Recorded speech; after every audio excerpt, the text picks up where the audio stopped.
What's up, everybody? Welcome back to Man Down Sports. As you can see from the thumbnail, we got another LeBron topic we go over, man. And we got a good rundown for y'all today, man. A little bit of football, a lot of basketball. So it should be a good episode, man. Let me know who all in the comment section, man. Let me know where y'all from. Let me know when I get moderators in here. And we got the full panel, except we got a substitute, man. Eric ain't here, but his son is. So let's, it's gonna be dope to have him on here today, man. But yeah, we in here, man. Full episode, man. We be in here no more than Don't even do that. Don't even do that. Don't put a time on it. Don't put a time on it, man. You know how once you put a time on it, we never hit it. It always goes past that. So just shoot, we got people in here from Iraq. I mean Philly. Well, I mean it's the same thing. Philly in the house, baby. Philly in the house. Miami in the house. 305. Miami in the house, man. Hey, we up in here. We got people in here. I don't know who hot pot gravy is, but that sounds delicious and disgusting at the same time. Both. We got some moderators in here, man. And as usual, this episode is brought to you by Underdog Fantasy. Underdog Fantasy is the best place to play fantasy sports. I want to tell you about the easiest way to get in on some NBA action with Underdog Fantasy and their pick'em game. Just find your favorite player, or any player for that matter, pick higher or lower on that player's stats, and you can win up to 20 times your money in one night. Pick between 2 or 5 players to fill your pick'em entry. Get every pick right, and you can net yourself some serious cash. Use the promo code ManDownSports, and you can get your deposit doubled up to $100. You got to check on the map to make sure your state is eligible to play Underdog Fantasy. But as soon as you do, and if your state is, go ahead and download Underdog Fantasy's app. Use the promo code ManDownSports, and you can, like I said, you can get that $100 match on your first deposit. And I would want to thank Underdog Fantasy for sponsoring Man Down Sports. DC Slim in the house. What's up, DC Slim, man? We got 813 in here. I don't know what air code that is. Plant City, Florida. DJ Lucky up in here said they enjoying us, man. Appreciate it, man. Oh man, Reg Dogs TV in here. I mean, we got the usual suspects in here. I think we ready to go, man. I think we good, man. Let's rock out, man. How was y'all week though? Let's see. It's Friday. Did he? Shout out to West Side in here. One of our another moderators, Shay J in here also. Oh, I ain't show that go Shay. Yeah, what's up, Shay? I'm living life. The week was cool and all, and the week was straight. It was whatever. I almost fell asleep about 30 minutes ago. I just woke up 30 minutes ago. SJ Fish 101. What does that mean, SJ? SJ Fish. What does the SJ stand for? And what is the 101? Samantha Joanne. Samantha Joanne Fish. That's what that sound about right. What if he right? Joe. It's probably Samantha Joe. Hey, man, where Gardenia at, man? Get Gardenia in here. She's scared. She be scared. She's scared to call in. Remember, she owes a call in, man. Yeah, she said she'll call in. I ain't gonna lie. Hey, he look creepy as hell coming in the side like that. I didn't even see him. Oh, he said, "Are you ready for the LaDon segment?" Oh man, that's why I got it last, man. I'm making y'all wait today. I used to put it first, but I'm making y'all wait today. But anyway, let's go ahead and get into it, man. I think we talked about this maybe last month. What I say, Jay? South Jersey. How wrong I was. Oh, South Jersey. Oh yeah. So you got a fish market in South Jersey. Oh, is your last name Fisher? Oh, is your last name Fish? I think we should just stop asking at this point. Yeah, now. Because we getting answers though. But you know what I mean? Because if real wrong, I guarantee you we gonna continue that train. Well, no, I'm just saying because if he or she, I think is a girl, I got a girl picture on there. But if she owns a fish market in Jersey, we might can work with them. We might can do some advertisement for them. Oh yeah, and they can sponsor. They can be one of our sponsors. We can have a sponsored segment for South Jersey Fish Market. How would I spin a fish promo? You look like you could spin a fish promo for sure. I know I can. That's why I'm the one. That's why I'm the one that said, "How could I spin a fish promo?" Hella fish sandwiches, dog. Hella fish sandwiches. You definitely your daddy's son for sure. Yeah, just double fish some fish sandwiches and just give me 2 double fish fillets, extra tartar sauce. Let's go. Double fish sandwich shaped like glizzies. I get it. Hey, no, sir. All right, man. Let's get into it, man. So, we had this Reggie Bush discussion. I don't know if I did it by myself or we did it on the full panel, but Johnny Manziel was saying, he been on several interviews where he was like, Reggie Bush deserves his Heisman Trophy back, and even his Netflix special where he talked about all the things that he did and how much memorabilia he was selling when he was in there, and they lied and said that he came from oil money, which was not true. And he was like, man, all the stuff I did, all Reggie Bush did was not even half of what I did, and I still got my Heisman. And he said it don't sit right with him. So, if you haven't heard the news, Reggie Bush was reinstated as a Heisman Trophy winner. They gave him his trophy back. He had a press conference and all of that good stuff, man. So we'll play for you what he said, and then we'll come back with our commentary. I never believed that in any of the lies that were being told about me, spread about me, things that were being said about me. I never believed it for a single day. Always knew and trusted in the hard work that I put in on that football field. You can't get to this or a national championship by cheating. I promise you. You can't. It takes a team of strong-minded people alike fighting for the same goal, working together. I was so excited yesterday when I walked into the room and I saw a bunch of the former Heisman Trophy winners standing there, because it showed me that the fraternity was real. I want to thank my beautiful wife for just being my stress reliever whenever I needed to just talk about, the things that were bothering me, the things that were keeping me driven to want to make sure I get this trophy back so I can show my kids so that they could see it for the first time. Today was the first time they saw the Heisman Trophy. And the first thing they said was, dang, it's big. No diddy. Oh, and heavy. Okay, that's enough for Reggie right there. I went ahead and ended that sound bite right there. I took it. Reggie, a wild boy, ain't he? This kid is big and heavy.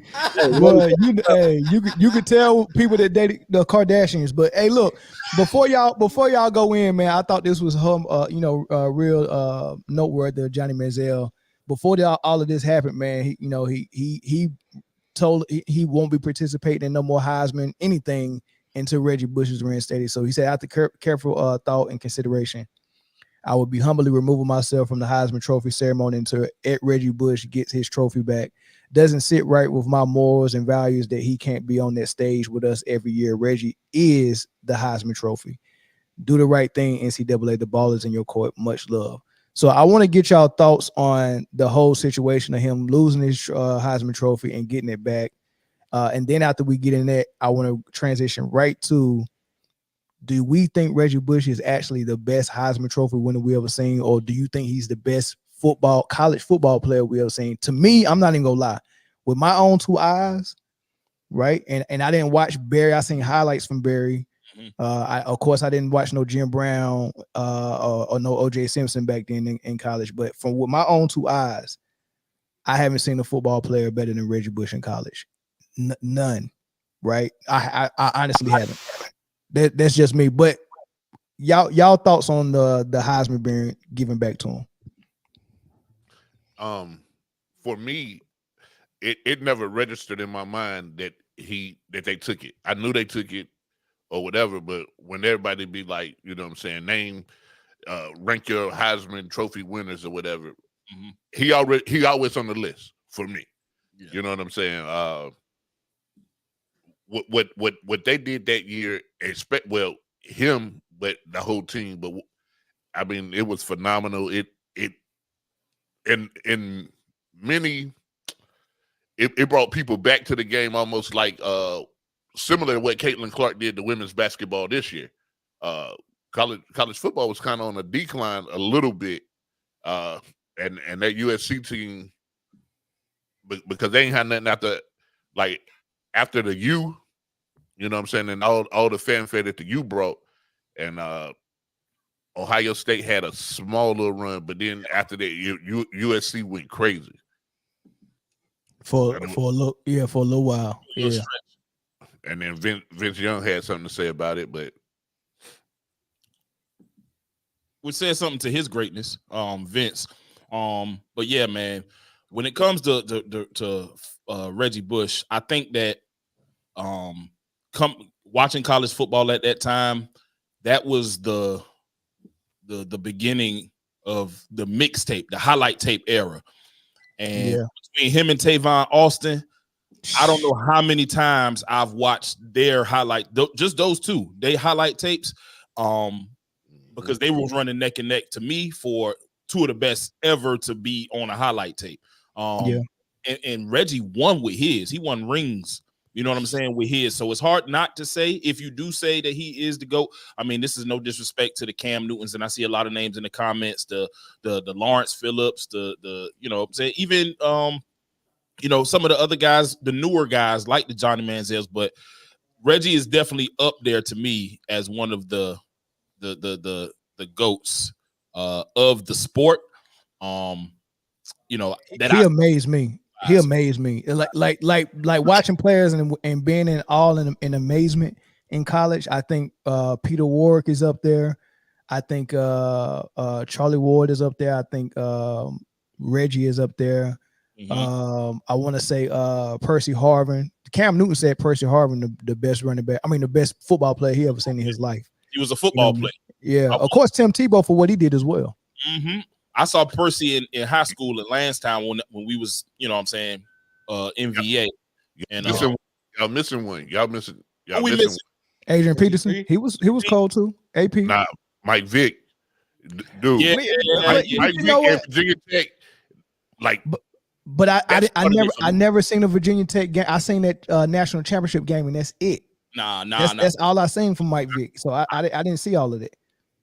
Yeah, his freshman year was probably because it came out of nowhere. Nobody really expected him to be. Hey, Mars, get that clown, man. Yeah. Please.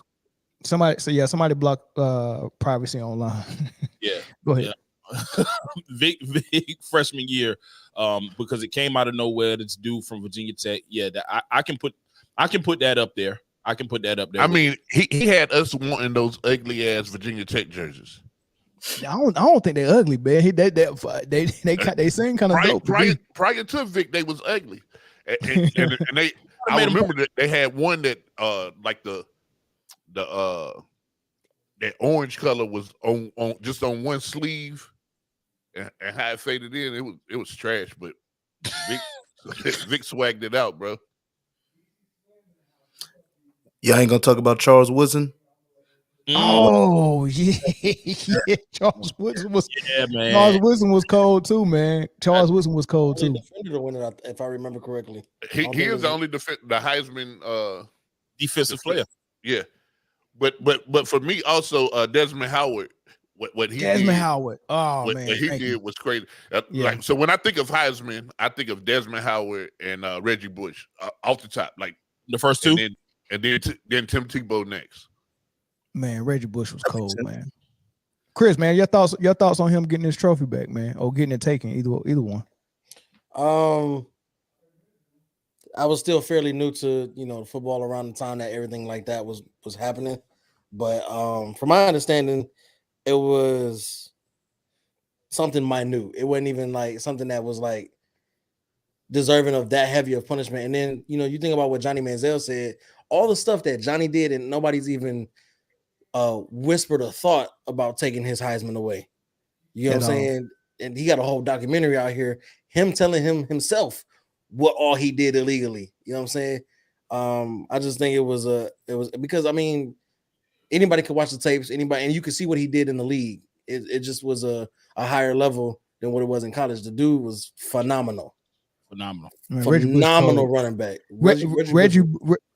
Reggie Bush actually is like the pioneer of what we see from these running backs now, like Alvin Kamara, CMC, Dalvin Cook. These running backs that can catch out the backfield and they can run. Like Reggie Bush was that first to me, but he was ahead of his time. The league wasn't really ready for that yet. Yeah, the league wasn't ready for that yet. But now, in this era, Reggie Bush would probably. Oh man, he killed. He would be a lot better than CMC. Yeah, he that good to me. In this era, he would kill in this era. I don't know about that one. Yeah. He still played for a long time, and he was the only running back I know of that finished the season with negative yards. All respect to him, but he did play in this league a little bit, and they was ready for him. I promise. It's because he went to them trash Saints. That's why. Yeah, he had a lot of injuries too, man. Yeah, he got banged up a lot of injuries. That was crazy. Not for nothing, man. I'm never a fan where something happens and they try to act like they try to erase our memory, like with the Fab Five. Oh, nah, that you know what I'm saying? If you won it, I don't care how you got it during the time, man. To vacate something, it don't never sit right with me. Yeah. That's fair. That's fair. Especially when you saw it. You know, we was able to, right. You know what I'm saying? I saw this man go crazy in them USC streets. Like he was killing. He was unstoppable. And so it definitely was well deserved and long overdue, especially because he wasn't snorting cocaine. You know what I'm saying? like another Heisman. He wasn't doing that. So man, yeah, get that man the trophy that he earned on the field. Hey, I wasn't really watching it, but I do know that he averaged 8.7 yards a carry. You hand that ball to man twice, ball to that man twice. That's first down every time. Every time. First down. 8 yards. First down. I mean, that is ungodly. I mean, if you can start your offense off at 2nd and 2, like your playbook is wide open. Yeah, that's why they won. Your playbook is wide open. And then guess who's going to go get them 2 yards for you? Reggie. Lindell White. Oh, no, Lindell White. No, Lindell White. Yeah, he was in the backfield with Lindell White. They were teaming. That's crazy. They was on the same. Lindell White was back there. Yeah, get that man. Look, Reggie Bush. That's why Matt Leinart didn't really do much in the league like that. Dude, they protected him in college. Yeah, he had a great team around him. And look, and imagine Reggie Bush getting like you couldn't kick it to him either. So if you did kick it to him, it's gonna be a home run or great field position off the kickoff. And if you punt it to him, that's probably even worse.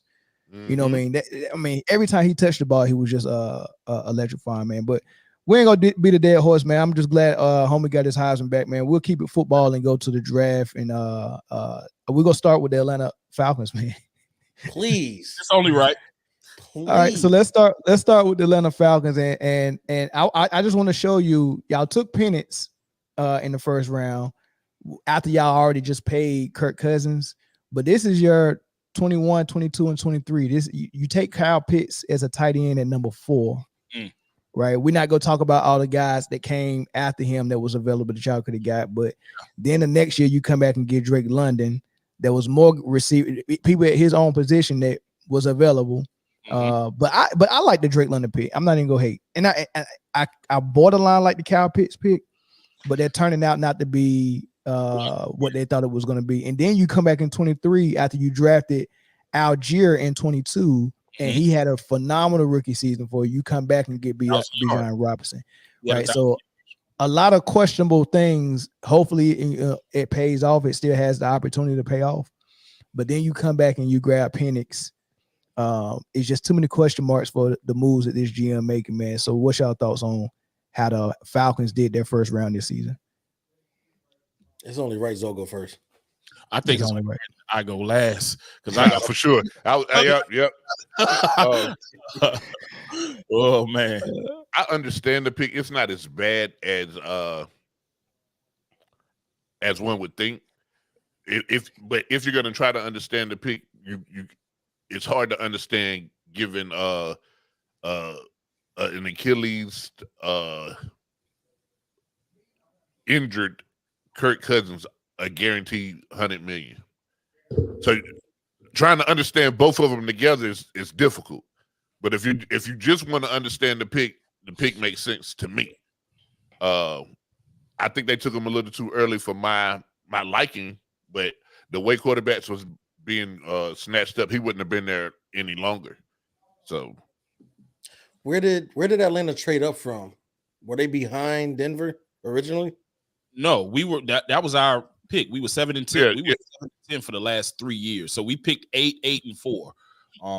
And so we picked 8 last year. That's when we got Bijan. We picked 8 the year before, which was Drake London, and we were 8 again this year. And we stayed put and got Kyle Pitts, Mike Penix. I mean, I can see it. You know, a lot of people have been talking about the Jordan Love approach, or I'm just saying, like, the Achilles issue, Kirk Cousins 36, whatever, right? But also hearing, from outlets that Kirk wasn't informed about it. Like, I feel like there was just a lot of, and then a top 10 pick you spend on your $180 million quarterback's replacement after you just paid him. What kind of vow of trust is that instill in that quarterback that you just paid? Like, hey, yeah, we about to give you this money, but man, Kirk Cousins just better be glad that they gave him that money. He don't have the right to come in there and be mad. He just started walking 2 months ago. It shouldn't even bother him. Yeah. Kirk, go shut your ass up and win some games. Yeah. He just started walking without a crutch 2 months ago and ain't threw a football for Atlanta. And you ain't got the right to come in there and be like, man, why you doing this? Now, Aaron Rodgers, he did because they was 13-3 that year with Aaron Rodgers. That's why I say it is different. But it is what it is. Listen, you got $100 million guaranteed. They're gonna play you. You're not in the competition this year. Yeah. No, you're not in the competition next year. It's the years. Unless you play yourself to the bench. Right. I just think but those Atlanta fans, that's what it is. Kirk knows. He has one bad game. Those Atlanta fans coming for his neck. They coming for his neck. Hey, but it's also good to have a quarterback just to compete with you in that room. I mean, Alex Smith, he wouldn't throw the ball past 10 yards back when we had him. You put Patrick Mahomes back there, he was spinning. So, maybe that's their goal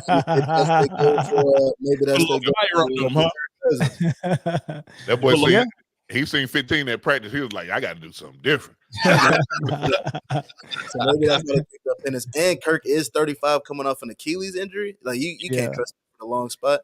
Is it possible that Kirk can lose the position at training camp? Not this year. Not this year. No, not this year. The only way that he isn't the starter this year, I think, is if he's not healthy. I think if he has a setback.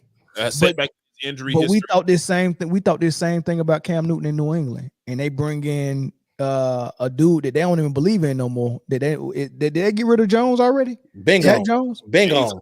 He's out of there. He's in Jacksonville. Cam Newton lost the job in training camp, bro. I'm gonna let you in on a little secret. But Cam Newton wasn't brought in to be the starter. At minimum, he wasn't getting paid $100 million. Yeah, Cam Newton wasn't brought in to be the starter. First off, I'm gonna just go ahead and clarify that right now. It's just the fact that he was outplaying them in practice and in training camp. It's like they would be a fool not to put him in there, but they put him in a bad situation again, right? You put him in there and expect to make lemonade out of shit. Ain't nobody Jesus, you know what I'm saying? So like. Did that, bro. I don't even think my Lord and Savior was working with turds. Even he wasn't that crazy. He said, "You know what I'm saying? They give me liquid and I turn water into wine." But yeah, I'm not. Well, no, he did turn a stone into some bread though. But but there's nobody ever tried to turn lemonade. And what was it? And what was it? Two fish and 5 loaves and fed thousands. The ultimate fish fry. You feel me? So listen, but you can't expect Cam Newton to come in there and spit polish your organization when you don't got the materials to polish it in the first place, right? So he was brought into a bad situation in the first place. So I can't hold Cam against that, right? Yeah. But this situation, it kind of sits awkward with me because it's like you went and got your quarterback, right? Now you have a franchise quarterback. Granted, it's not, you don't have a 8 or 10 year franchise quarterback, right? Yeah, Kirk is on the backside of his career, right? But still, we know what he could do. We've seen it before the Achilles. He's good for 350 a game. He's good for 4 touchdowns whenever, right? As long as you got some weapons for him to throw it to, he'll get it there. So we've seen that, right? So you put this trust in him, like, hey, we about to give you this money, get you 4 years. It wasn't like no 3 year, it wasn't no little crazy kind of like half vet minimum kind of contract. It was like a 4 year, 100 plus, yada yada yada. And then your first pick inside the first 10 was another quarterback. Like, I would be offended. All right, we'll go ahead. My bad. Yeah, I'm not gonna spend a lot of time on this. Last night, I was perplexed to say the least. In the beginning, I was confused. I didn't really get it. I didn't understand it. But I think that was the fandom talking, knowing that the thing that we just want. I just want a playoff berth, and so any guy that is willing to help the franchise now is what I expected at 8. I don't expect Michael Penix to help us now.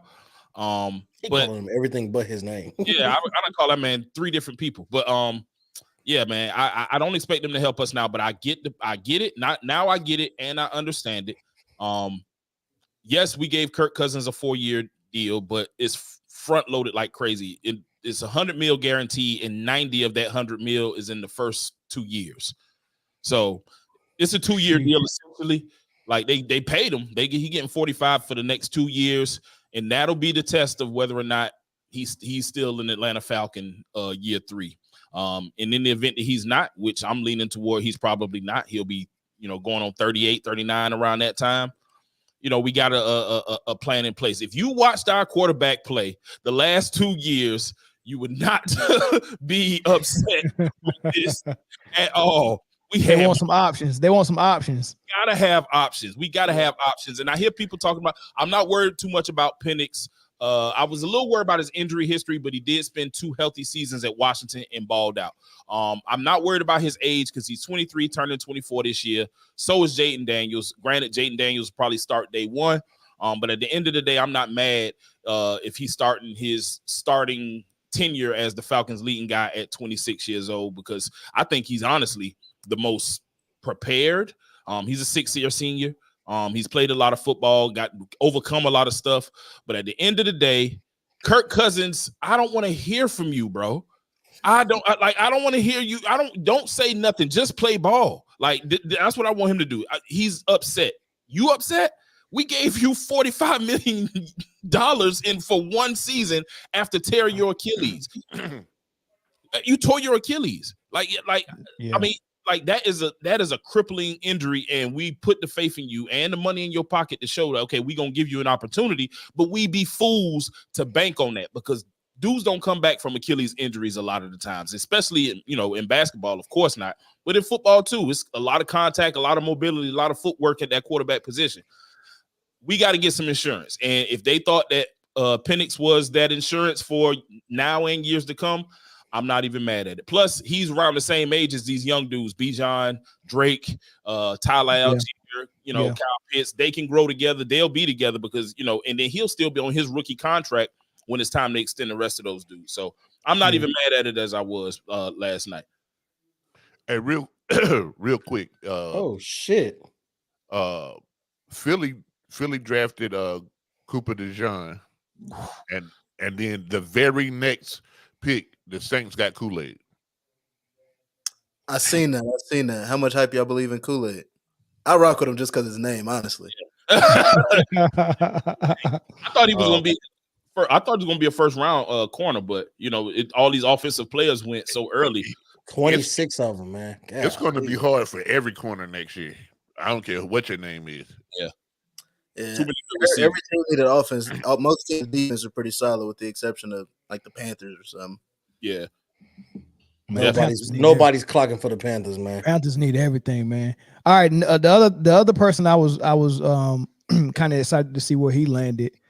I think Marvin Harrison Jr. is the best football player in the draft. Like, I probably would have took him over a quarterback. I know that sounds sacrilegious and blasphemous or whatever, but man, I just think this dude is really, really. I mean, I think he's like he's that. Like those can't miss receivers that came out, like Megatron, Moss. He's that. Yeah, I think he's on that level, man. So Arizona gonna be lucky to have him. But my question, and I start with Deshaun, man, do you think he's gonna help revive Kyler Murray's career, or do you think they go move on and have some other quarterback in the near future? Oh yeah, they for sure gonna get a quarterback in the near future. Because Kyler Murray was throwing to DeAndre Hopkins, who was the best wide receiver in the league at the time, and didn't make it out the first round of the playoffs, and then didn't make the playoffs, and then Kyler's always hurt. Marvin Harrison can't do nothing about that, man. Kyler needs to study. They say he's studying now, but it doesn't look like it. So if you had the best receiver in the league at the time, and now you're getting a rookie, no matter how good he is, he's not going to be better than that GOAT was out there. You know what I mean? So Kyler's career, I think it's time for them to go ahead and he can go to the Panthers. Maybe the quarterback during the rebuild, something. But he don't see him being the quarterback of the Arizona Cardinals for too much longer. That's tough. Because I had high hopes for Kyler. I was like, man, dang, he got a target. You know what I'm saying? And you know he healthy. So let's see what he can do with it. For his sake, I hope that he's able to. Dude they call him Maserati Marv, and he's that type of luxury at a wide receiver position. That dude is different, bro. He's different. He's different. I remember, of course, Georgia playing him in the college football playoff, and he got hurt that game. But before that, he did whatever he wanted to. And Georgia had great defenses, as we know. But that dude is different. He's a true number one, day one. So Kyler has to, I think, prove that. When did Kyler get his contract? He got his extension when? 2 years ago? 2 years ago, yeah. I think so, yeah. 2 years ago. So I think that these next couple of seasons are prove-it years for Kyler, and if not, then they're gonna be looking elsewhere too. No, Jay. You don't think so? Yeah, Zoe gave that man one more season than they willing to give him. So this is for him this year, or half this year. Hey, listen. If by week 7 Kyler hasn't showed promise with that daggone all-world guy that he got out there right now, different. They're going to turn the page on him. Marvin Harrison Jr. is the nail in the coffin for Kyler Murray with the Cardinals, period. So they're saying, hey, we're going to give you another shot. We're going to bring this target in. They're not even giving them a shot. They've already made up in their mind. They need some more money off that contract going so they can dump him for picks. That's all this is. That's all this is. That's we made a bad decision, and then we got to live with one more year. Gosh. Listen, if they play lights out this year, right? They play lights out. Mm-hmm. The best they'll finish is third in their division. I'm thinking, you know what? That ain't gonna be Kyler's fault, though. But that ain't gonna be Kyler's fault. Again, it doesn't matter whose fault it is. They have to stock up picks and trades and stuff because they really need a rebuild. They can't compete in that division with Kyler Murray, and it's not his fault because they leveraged the farm when he got there. Yeah, they did. Yeah. That great facility, man, that facility hosting Super Bowls, you're not smelling the playoffs right now. That's crazy. I'll put it to you like this. Kyler Murray will have 4,000 yards this year, and 3,500 of them will be the Marvin Harrison Jr.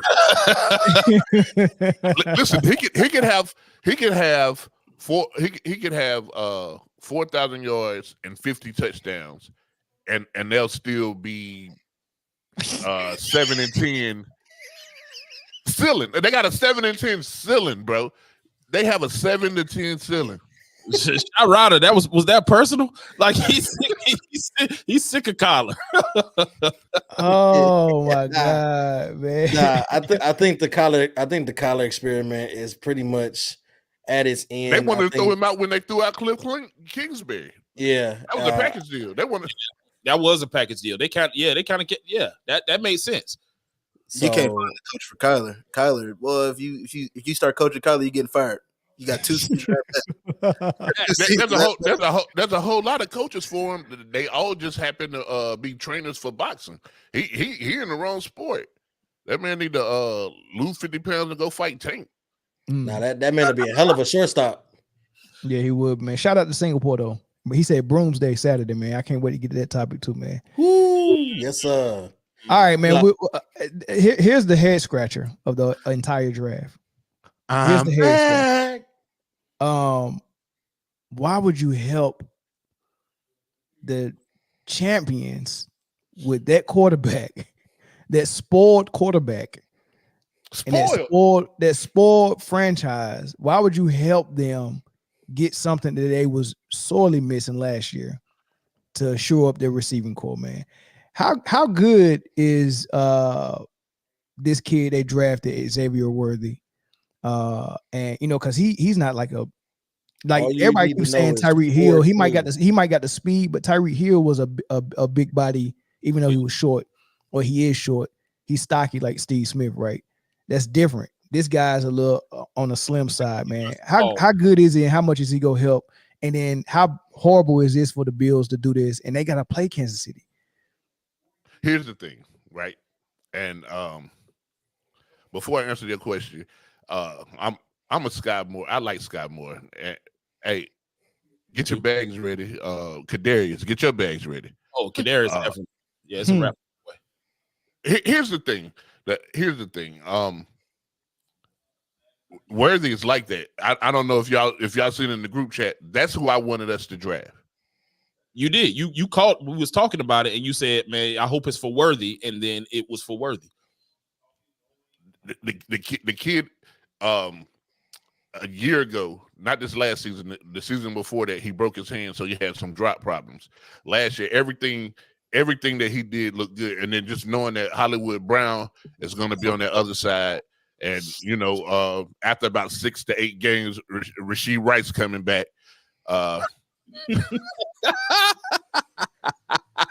6 to 8 of them things. That's fair. And then you still got 8-7, man, and Pacheco. That offense is crazy. But you said spoiled quarterback. Listen, this man had to throw the ball to people that just looked like they might have been a wide receiver all last year and the year before that. So he not spoiled, man. Hey, he got it out. He really got it out the mud, bro.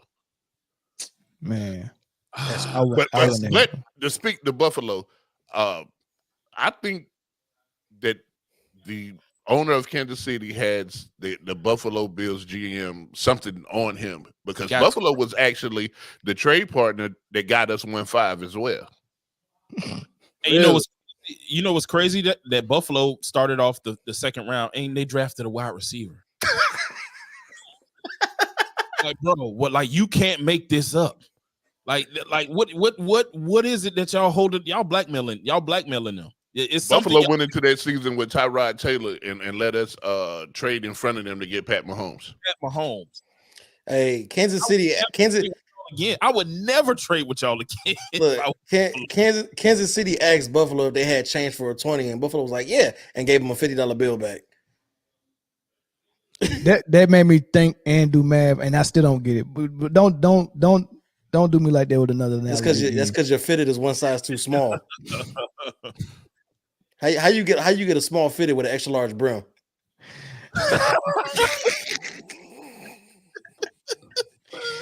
Oh, we're doing jokes now. Okay, you want me to warm up or no? I'll just I give you a 3-joke head start. You got 2 more, and then when I start, we might have to shut this down. Don't take the bait. Don't take the bait, Chris. Do not take the bait. He gonna start scheming on you for the rest of the show. Don't take the bait, Chris. Just continue with your take, bro. Please. We got another Kansas City fan on here, of course. But you see the background, man. He from Kansas City, man. So, Deshaun, man, what was your thoughts about that? Hey, I'm a huge fan of the Bills. I think Josh Allen is the second best quarterback in the league, and their GM is bar none. If you're gonna give us a second Tyreek Hill, I greatly appreciate you. You can't do no wrong in my eyes. But for real though, I don't know what they were thinking. They haven't beat us, and then they decided to help us. Yeah, I mean, if we're the boogeyman that they can't get past, why would they give us any help? Yeah, I mean, doesn't make any sense to me. But I think Xavier Worthy is his name. Yeah, I think he'll probably be good. Probably next year. I think he'll have that drop problem this year. I really think he'll come in like Tyreek Hill for real. Because if y'all remember when Tyreek Hill first came in the league, he had a big dropping problem. He was catching with his body, and then eventually he became the Tyreek Hill that we know, the one who left Kansas City to go get a bag. Well, Tyreek Hill was like a running back. He was like a hybrid running back when he got there. So Yeah. So like he wasn't even he didn't really play exclusive receiver in college like that. But now this kid, I'm telling you, this kid day one will be the home run threat. Day one. And at day one. I told y'all that's a hot take, Jay. I'm gonna clip this. I'm gonna wait. Mel, for that. you gotta remember. I told you the trajectory of Rasheed Rice. I said you did. The first 6 weeks is gonna be kind of slow. He's gonna come on strong at the end. Pause. Did you project the 6-car Paulo too? Now, he's 23 from Dallas. I don't know how I didn't see that. A young kid from Dallas, Texas. Them boys like to drive fast, man. Ask Earl Spence. That's what they do down there. Look, Jay, real quick, and this we gonna make history on Man Down Sports today. This is the first time that we're gonna do this. I'm gonna actually read the comment by Mr. Long Strokes, and I'm gonna say his name. I'm gonna do it because I'm in a good mood today, Long Strokes. So I'm gonna say your name and read your comment. Saying that name is pause. Yeah, but you gotta send a super chat now because I told you I would never read any of your comments as long as that was your name and you didn't have a super chat. I'm gonna do it this time. Mr. Long Strokes, here's your comment. Lakers about to get the broom this series. Suns too. Don't take it left, Mel. Here we go. That's history, Mr. Long Strokes. Yeah, that's the last time I'm gonna read you one of your comments until you change your name, though. Hold on. Now this is the comment that got me. See, it works. Is that a new thing now? Hey, put it on the shirt, Mel. Put that shit on the shirt. Put the pool in a glass of lemonade right there. That's gonna be hilarious on the shirt, man. That might be. I'm gonna make the shirt. Hey, merch right here, man. Down. You see the links down below. Go ahead. Merch. Oh man, turn pool and lemonade, man. Hey, before we open the phone lines up, man. They won. Trust me, they won. Anything else from the draft that's worth mentioning? I'm gonna open the phone lines up, man, so y'all can come in and call about the Reggie Bush or the NFL draft. What is Dallas doing? Nothing. My God, is this the all-in that Jerry was talking about? Man, he just all in, and this man didn't get no big free agents. so just like how the Bills was, fraternizing with the enemy, right? They traded up, they traded back with us so we could move up, knowing that you're gonna have to see us again. Why? What is these teams thinking? No, I don't know. I don't know what Dallas is doing, but they feel like they can beat y'all. My big one is the Bears drafting Caleb Williams, but still having the same problem with no offensive line. And they had 2 first-round picks. This is true. They got some weapons, but you can't. History kind of shows that you can get some day 3 offensive lines and they can be impact, right away. All those offensive weapons that the Bears got. Every pick that they make from here on out will be offensive line. I'm almost certain. I'm gonna be honest with you. I don't think Caleb Williams is that much of a generational talent where I trade Justin Fields and take Caleb when I have the opportunity to take Marvin Harrison, have Marvin Harrison on one side, DJ Moore on the other side, Justin Fields under center, and then I can use that other pick to get a lineman or something else. Yeah. Right, you had an opportunity to get better in 2 areas and keep your quarterback, but you decided to just go get a quarterback, and I don't know who else they got after that, But I'm out for my liking, man. I think Marvin Harrison is a can't miss, man. You got to take Marvin Harrison. In this, a lot of people are comparing this draft to the '83 draft, where 6 quarterbacks were taken and 3 of them ended up in the Hall of Fame. So my question for you, out of the 6 quarterbacks that were taken with the first 12 picks, if you're saying 3 will probably turn into poo, and then 3 will probably be lemonade, what 3 do you think will be the best out of those 6 that were drafted? I know who's gonna be the worst. Drake May. Nix. Bo Nix is gonna be the worst. I've watched that dude at Auburn for 4 years. He's not that guy. I mean, he did better at Oregon. He did do better at Oregon, but that was his I think Bo Nix is a day one starter in Denver. Yeah, just like Mac Jones was. I think it's not gonna. I think it's better than that. I think Bo Nix. Here's we early in the show. Book and pick of the week. Let's do it. Bo Nix will have a better career than Caleb. Williams? What? No, I don't know about that.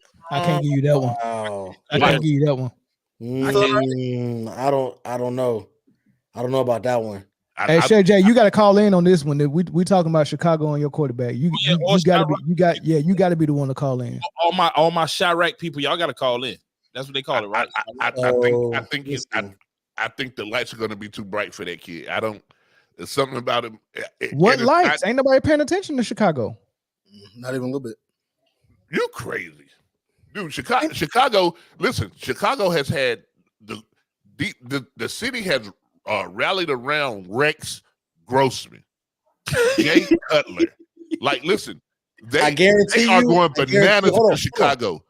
I guarantee you, because I lived in Chicago at that time, right? It wasn't Rex Grossman and it wasn't Jay Cutler. It was literally everybody else on that team but them. I got intel right now that they just put Caleb Williams' face on the Michael Jordan statue. Like, dude, these dudes is thinking this is their savior. I don't know, man. I ain't getting that vibe. I ain't getting that vibe. But I tell you this though, ain't no way I want Bo Nix over Caleb Williams. If my choice was Bo Nix, I'd rather eat salt and vinegar chips out of Oprah's navel before I take Bo Nix as my quarterback. Oh my God.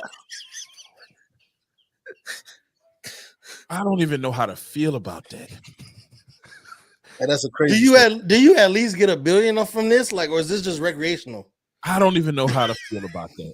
Is there some kind of monetary reimbursement? I don't know how to feel about this. The chip and the location of the chip is crazy. And the flavor of the chip. Salt and vinegar. The chip and the location. You know they're gonna be sour and tart. You know they're gonna be tart. Oh, I mean, so God. but I'd rather do that than start Bo Nix as my quarterback day one. Nah, Bo Nix gonna be all right. I'm glad he came to our division. Number one, but I just my boy Jeremy. What I just said about Bo Nix is gonna have a better career than Caleb Williams. That wasn't a stamp of approval for Bo Nix either. Understand that. Was that more of an indictment on what you think Caleb Williams gonna be? Yeah, absolutely. So I'm gonna put it to you like I think the kid in Washington is gonna be the best quarterback out of this class, and the first time he has a contract to come up, he's gonna get the hell out of Washington. Yeah, I do think Jaden Daniels has been my favorite out of all of these quarterbacks from day one. Mike Penix turned into my favorite the more he was putting up video game numbers throughout the season, but Jaden Daniels he's my pick to be the best out of these guys, honestly. And my team got Mike Penix, so he's my pick. Jaden Daniels is my pick to be the best. To answer your question, Jay, I believe the three shits and the three lemonades. The three lemonades for me will be Michael Penix, Jaden Daniels, and surprisingly, JJ McCarthy. But all three of them are not going to reach that level with the team they got drafted by. You think all of them changed destinations? All of them changed destinations. For sure, Jaden Daniels. He's, like Jay said, that first time they open that door, he's gone. Because, I mean, he's going to be in the same situation like RG3 was, because they still ain't fixed that field over there in Washington. So he's going to be playing on borrowed ACL time if he stay there. Right? You know what? That gave me flat. And he's that type. He's a similar. Exactly. Not only in style, but in build, too. Like, Jaden Daniels is not a big dude. He's a fast dude. He's athletic, but he's not, he's not built like Cam when it comes to running. Mm-hmm. So, I would advise him to try to be more of the pocket passer, or to do the things that can protect himself from that field and not end up like RG3. Yeah, and then JJ McCarthy, they put him in. He's right. He did throw a touchdown. Hey, Jeremy, you right. He was throwing passes to IUK at Arizona State, and that's why people say Penix is old. I mean, I get it, but Jaden Daniels is a 6-year senior too. Like, well, we got DC Slim on the line. DC, what's up? Slim. Fellas, what it do, fellas? Hey, man, how y'all feeling, man? we good, man. How you doing? Hey, man, I'm great, man. You know, DC got the best quarterback. Well, look, let me backtrack for a minute because y'all over here tripping today, right? Okay. This Reggie Bush thing, Reggie Bush ain't even top 10, Slim. Okay? Let me just put that out there to you. Okay. Look, y'all forgot people like Ricky Williams, okay? It was cold. Jonathan Taylor was a beast in college. He wasn't Reggie Bush. Bush was tight, but he played on a good team. You know what I'm saying? I would call him exciting. See, we got to start switching words instead of like calling people great and good. Let's just use the word exciting. He was exciting. He wasn't. You can't put him up there. Look, Lawrence Phillips in Nebraska, dog. Knock him out the box 10 times. Yeah. Jim Brown, Bo Jackson. I mean, if you really, really pulled that list up, your feelings would get hurt on that Reggie Bush thing. You wouldn't have me in your top 10. So, hey, Slim, so he was saying that he's seen with his own eyes, like, did they have TVs when Jim Brown was in college? Nah, I'm saying, I don't know. I was there. Why we're calling people great is if you gonna really get into a argument about great, man, you got to do your homework. No. I'm with you on that. That's why I excluded the people that I didn't witness. You know, I can look at your stats and I can look at your highlights and know how, have an idea how good you was. But if I didn't witness your whole 4-year career, then I was excluding you. Like Jim Brown and OJ Simpson, I said at the beginning, like, come on, man, that was bad. Like if you showed up to the game back then and you lost your hammer, you might still could play without it. You know what I mean? It's just, it was just a different time. That's not fair though. That's not fair. See, that's what's wrong with, like, this is why I don't really think there's no such thing as the greatest of all time in anything, because you can't punish them for that. You know what I'm saying? I'm not trying to. If I was making a real official list, DC Slim, I would not have Reggie Bush over Jim Brown or OJ. Or you wouldn't even have Reggie Bush in your top 10 if you actually sat down and looked at a list. He might make my top 10 though. I bet the house on that. You know, when you see some of the 10 people, names I would put before Reggie Bush, if I'm just thinking all time. I could, because we talk about position. I'm taking Derrick Henry over Reggie Bush. I'm not. I'm taking Reggie Bush over Derrick Henry. And I love that. Like I said, you taking Bush because he's exciting. He just looked better. You know what I'm saying? He the car with the rims on it that go fast. No, he definitely does look better. But that's not why I'm taking him. No, did he? But you know he ain't no Bo Jackson though. Of course not. But I was excluding Bo Jackson for the purpose of this. So that Reggie Bush. How many other Bo Jacksons was there? It wasn't but one. If we being honest, I wouldn't say it wasn't but one because it was a few people who played like Bo Jackson, but it was just one. Like even my man, Alabama had about 4 running backs you can put in the top 20. All right, guaranteed off the break. We could do this forever. And Reggie Bush he might actually keep sliding down pause to about 15 or 20. I ain't gonna lie. Google machine work. I just looked at all the Heisman winners. I got Reggie Bush in my top 10 still. Yeah. Look, that's all subjective. You know, see, I'm a little older, but I'm gonna tell you right now, Reggie Bush played in the easy college league. Some of them older, like somebody like Vic. I think y'all forgot who Vic used to play against. Okay, like the older football players played against better competition. Man, Reggie Bush, man. You couldn't touch him, man. He played an easy game. Like I said, it's okay to call him exciting. Do not disrespect college football and put him up that high. You know what I'm saying? So, next time I see you in the chat, DC Slim, I think twice before I take an exciting player and put great on his name because I know you gonna come in here for me, man. Well, yeah, that's the same. Look, that's the same way I feel. I'm gonna go ahead and hang up after this, but this is the same way I feel about the Kobe and Jordan argument. I knew he was. What I'm saying? I think here we go. I think Michael Jordan is the most exciting player that we've ever seen. He's not the best.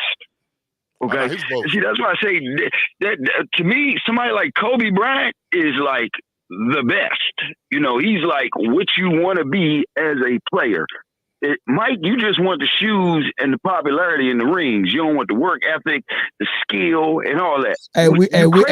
We not even gonna respond because we gonna say that for the last segment, DC Slim. Yeah, we can do that. We can do that. Y'all be easy, man. You know the show always number one, man. Peace out. Hey, thanks, D. Appreciate you, Slim. Peyton Hillis. No, not Peyton Hillis. He said no food. Well, Peyton Hillis was the halfback. But no. It was a running back from Minnesota. I think his last name was like it started with a J, Juergens, or what was his name? There was another one from the Patriots back in like 2015 too. Whitehead and all them. Yeah, White. Of course, Whitehead. Mm-hmm. They said, is this right now? There's a white running back in the league now? He said, I asked him because I was like, all time or right now? Now the only other running back. I'm thinking he's talking about now. Oh, right now. No, he said anytime because I asked. I was like, right now or all time. He said anytime. So, yeah, not many. And not it ain't a lot. But what was the one name that played for Minnesota though? Not Rod Smith. It was a real one. He said he won a Super Bowl. Are you talking about oh my goodness. What was old dude for Tampa Bay? Mike he was a fullback though, wasn't he? I thought it was a fullback. Yeah. I mean, but he ran the ball though. He is a fullback that ran the ball. Somebody said Steve James. I don't even remember that name. I don't remember Minnesota winning. He's retired. Toby Gerhart. That sound familiar. Was that the Minnesota running back, Gerhart? It might have been. He said not Minnesota though. He said not Minnesota. Not Minnesota. Retired. Won a Super Dino, Bowl. you would call in on the football segment. What's up? Come on, man. You know I gotta call in for the football. What's up, fellas? How we doing? We're good. We're good. What's your thoughts? We're good. How we feeling? What we talk about right now? We on that question, the trivia question? What's the question? Hey, whatever we covered so far, you can bring up. That's just my part of me. You know, I had to watch some answers in the draft, and I was watching the game, so I just tuned in. What I missed? Y'all covered the first round already?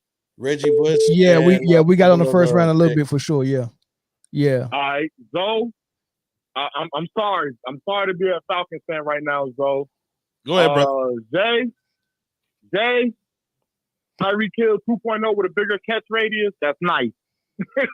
I ain't mad at it. Chris, y'all doing your thing, brother. Y'all doing your thing. What's my brother right here that's taking East spot? What's his name, bro? That's Deshaun. That's Eric's son, his oldest. Another Chiefs fan. Family. Nice to meet you. Hey, nice to meet you as well, man. Pleasure, man. Yes, sir. Yes, sir. And Mel, of course, you know, Carolina native, keep pounding. I'm not sure if you've seen, but we just took Jonathan Brooks from Texas. Okay. So, you know, how you like the receiver? How you like the receiver they took? If you know anything about Dave Canales, you know what he's done with big body receivers. DK Metcalf, Mike Evans. Look at the years he's had with them. Geno Smith had his best year in the NFL league when Dave Canales was over there in Seattle, and DK Metcalf put up his the most yards ever in the league since he's been. And of course, Mike Evans, he did what Mike Evans usually do. So I like the pick, man. 6'2", 221, 439 speed, 40-inch vertical. Sheesh. That's nice. That's nice. Those the measurables you want in a target like that. So yeah, especially when you got a baby in the backfield at quarterback. Yeah, man, Tyler. You create that matter. Yeah. Facts. Yeah. But man, this Pacer game is heating up too, y'all. It's overtime. Is it overtime? This shit about to go to double OT. Well. I didn't even know. I don't know. Well, let's make sure we don't go to double OT, man. We go. Yeah. All right, man. Thanks. I just wanted to call, man, and say what's up to everybody, and get my little input. But I'm here, man. I'm tapped in. All right, bet, man. I appreciate it, bro. Appreciate you, Dino. Yeah. All right, we're gonna take one more phone call. Eric tried to call in just now. Hey, he's supposed to be doing his anniversary. He probably went to the bathroom and snuck in there. Hey, real quick, everybody hit the like button. For sure. Please show us a little bit of love. Hit the like button and then share it to your Facebook and see if we can get some more people in here. Eric. What up, dog? What's up, man? You call? What up? What's good? What's good? What's your thoughts, man? You want to talk? You want to talk about Kansas City, man? Hey, the show we talked about your team, you wasn't here. I know I could go back like all the rest of the fans on the chat. You go watch the replay. Man, Yeah. wasn't that the greatest GM move history of the NFL draft? I don't know if it was a great GM move. I think it was a bad GM move by the Bills, probably. Yeah, it benefited y'all though. He's a Kansas City native. We known for finessing, bro. He gave us that tip like it was cool. Like, all right, yeah, I got it. He didn't ask for nothing either, did he? He worked for Buffalo, but he's a Chiefs fan. He got a comparable trade. We just gave him basically draft picks close to the same space as he gave us. Y'all ain't give him nothing, Except really. in the number 28. Yeah, y'all really ain't give him nothing. Y'all ain't give him we nothing. ain't give him nothing, dog. Hey, but we got everything. We ain't give him nothing, but we got everything. We'll see how he do. We'll see how he do. I ain't gonna say probably. It looked like we got another. He cut out. He said another 3-peat. Another 3-peat. That's what. Yeah. Lord have mercy. I sure hope not, man. I sure hope not, man. But I'm gonna go ahead and let you go so we can move to the next segment, man. And you turning my stomach over talking about Kansas City anyway to my 3-peat. So all right, man. All right, big dog. Yep. All right, man. I'll fuck around and get in trouble. You want to talk about Kansas City so bad, bro? Eric and Jay gonna be unbearable during the season, man. We don't have to get whole new co-hosts. They gotta go. Yeah, they gonna have to get their own show, They man. gotta go. They gonna have to do JJ Redick and LeBron James mind the game, mind the field. Yeah. Listen, Chris sent me a message in the group chat that I can't wait to talk about later on. About Detroit. Nah, talking about going under 500 and hey, y'all time over. You know, all that stuff, you know. If you're going to quote me, say it right. I didn't say y'all time is over. I said y'all time is going to be over soon. I tell you, man, it was fun hating the Patriots, but Kansas City is not making it fun not to like them. Yeah, they're just good and likable. No. They're not likable. They're likable. Stop that. No, they not. Dudes. No, stop that. They're not likable. No. They are likable. No, they're not. Patrick Mahomes was tolerable until he decided to change the group of people he was with. Can't stand them. Can't stand. Then they threw Taylor Swift in. Can't stand them. Y'all mad because he got Taylor Swift? What we doing? No. Yeah, that was annoying. They were showing Taylor Swift for non-football plays. Yeah, it ain't like they were showing. Like, I mean, what was you showing when you showed Taylor Swift? It wasn't a gorgeous face. There's no cakes. It was nowhere. It was a terrible swag surf. Yeah, I'm like, man, you would have been better. Like, if that would have been, I don't know, Jessica Alba or Alyssa Milano or somebody like that was good to look at. It would have been different. I'm not particularly a Taylor Swift fan or whatever, but it's got to be better than salt and vinegar chips out of Oprah's navel. Man, but it's got to be better than that. I would take that over Taylor Swift. Bruh, would you take Caitlin Clark over Taylor Swift? No. Absolutely. I'm taking Caitlin 10 times out of 10 over Taylor. I'm taking Caitlin 10 times out of 10 over Taylor. Taylor looks like... You have to get off this hill, bro. Nah, man. Taylor look like albino dookie turds. That's what she look like, man. And what does Caitlin look like? Billy Kidman. Caitlin Billy is beautiful. I know, Jay. I know. No, Caitlin, man, when you see Caitlin get dressed up and her hair down, Caitlin Clark is it just look like you know what? I ain't even gonna. Nope. Okay, Halliburton. Don't do it. Nope. Before we get into the NBA playoffs, Tyrese Halliburton just hit the game winner. Sheesh. OT. Did he do Dame time? Nah, he ain't do Dame time. It don't look like it. He just was screaming and hollering. Oh, wait, I'm about to watch it because I'm behind. Hell yeah. You know what he did do? He had a triple-double. I heard y'all talking bad about him last episode. Yeah. I'm not talking bad. We're just like saying things that he need to do in order. Like, you're supposed to be the front guy for this team. You're not doing front guy things. We just read the book, man. We ain't talking about it. That's not his game now. Yeah, he had a great game this game though. I mean, Wait, how the hell did he hit the? Oh wait, hold on. The game ain't over yet. somebody said she does look like Billy. Yeah, somebody went and looked it up. Hell yeah. Yeah, somebody.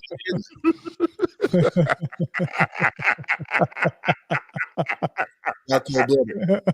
Y'all cold-blooded. I just looked up who Billy Kidman was. Y'all not gonna do my girl like that, man. Y'all know I love me some Caitlin Clark, man. As a resident white in the chat, let me say I'm not taking Caitlin over. Troy, you got to be kidding me. Taylor has nothing to offer other than money, bro. Taylor does not look good, man. He looked better than Caitlin Clark, though. If she wasn't rich, I get it. Like if she wasn't rich, nobody would pay attention to her. If she wasn't who she was, if she wasn't rich, she'd just be Sarah Planitall. Got it. Yeah, cool. Right. But still did not look like the cruiserweight champion of WCW. Like Caitlin looked like Peaky Blinder. Y'all look terrible in these comments. Man, y'all tripping, man. Caitlin's beautiful, boy. Man, maybe on the inside. Let her mess around and go get a tan and come back looking Puerto Rican. You know what? Y'all just don't know how to grade. Y'all don't know how to grade. That's all it is. So we hold on, it ain't enough tan in the world for her to come back looking Puerto Rican. She'd have to go sit on the equator for that to work. Nah, man, I'm sorry, man. And Troy, I'm ashamed of you, man, for talking about some Swift over Caitlin. That's no way, bro. There's no way. Y'all hilarious. Y'all, hey, for y'all in the comments, I wholeheartedly believe Mel is trolling. I'm not trolling, man. I'm not trolling. I love that girl. Chris, how long have you been talking about this? Months. He is dedicated to the troll. He is dying on this Caitlin. Boy, I almost said something crazy. Man. But this Caitlin, which Caitlin? Bruh. Hey, Taylor Swift can't do nothing for me but show me what Caitlin is at. That's all she can do. Move out my way. Y'all see what Antonio Brown said about Caitlin Clark? Oh no, I am not. Nope, I seen it. I seen it. Look, yep. I don't like him for that. I don't like him for that either. Yo, I'll CTESPN. You seen my girl legs. You know she shaved, man. You seen her legs. She's not one of them, man. I don't know. Caitlin K, she got a nasty jump shot too. Like, yo, wait a minute, yo. This the one right here. This is the comment of the night. Caitlin Kidman. Now, whatever, man. I'm moving on, man. Let's go to basketball. I'm done with y'all, man. Y'all can move that comment too, so I can't even see my prompt. Well, the playoffs. I think we just seen a game 3 tonight. Mm-hmm. Now Indiana is up 2-1, man. So we got some teams that's down 3-0, some teams that's down 2-1. But you know, these two legends right here, LeBron James, Kevin Durant. We already seen one legend, is Steph Curry, not even make the playoffs. But we got two that's on the verge of being swept. Out of these two dudes and out of these two teams, which one is more likely to get swept and why? Well, first, LeBron, because the Timberwolves and Suns game 3 is tonight. So they're close. They're closer to getting a win than the Lakers are. The Lakers are sitting on 3-0 already. So, did I already give the Suns 3-0 already? Yeah, you did. Don't worry about it. We'll call you Melstradamus when it happens. Nah, they're gonna get this win tonight. They back at the crib. So, but the Lakers are, to say in trouble is an understatement. Like the hotel rooms is booked, the flights is ready, the luggage is packed. The body language is already there. Y'all seen it in the press conference. They already like, hey, my tie's at the beach. Yeah. So we going Turks, Caicos, Cancun. Where we going? It's over for them boys, man. And man, you know what? I don't think I've in recent memory seen one team have another team's number this bad. 11 straight, bro. They have 11 straight. It's gonna be 12. I think mentally they've checked out. I think it's gonna be 12. Man, I don't think it happens. Like, you don't think so, Sean? I think they're gonna win this next game and then it's over with. I think they're gonna get them with a gentleman's sweep, not a full-fledged one, man. I don't see LeBron going out getting swept by the same team twice in the first round. That's LeBron James. Well, LeBron, this is LeBron's fault. 100%. Not the player though. LeBron the GM. The GM. This The team player too. matches up. LeBron. This team matches up really, really bad against Denver, and I thought it would be better. I thought the Lakers would actually win this series. It's like at halftime they go in and just lead a game in the locker room, and the second half Denver come out and like if you add all three games together, Denver's probably beating them by 100 points in the second half. And they're probably losing about 60 points in the first half. You know what I'm saying? It's almost like they don't crazy. believe they can beat Denver. And as long as they got the lead and playing good, you know what I'm saying? They got confidence. But as soon as Denver take a lead, they were like, all right, it's over now. We can't beat them.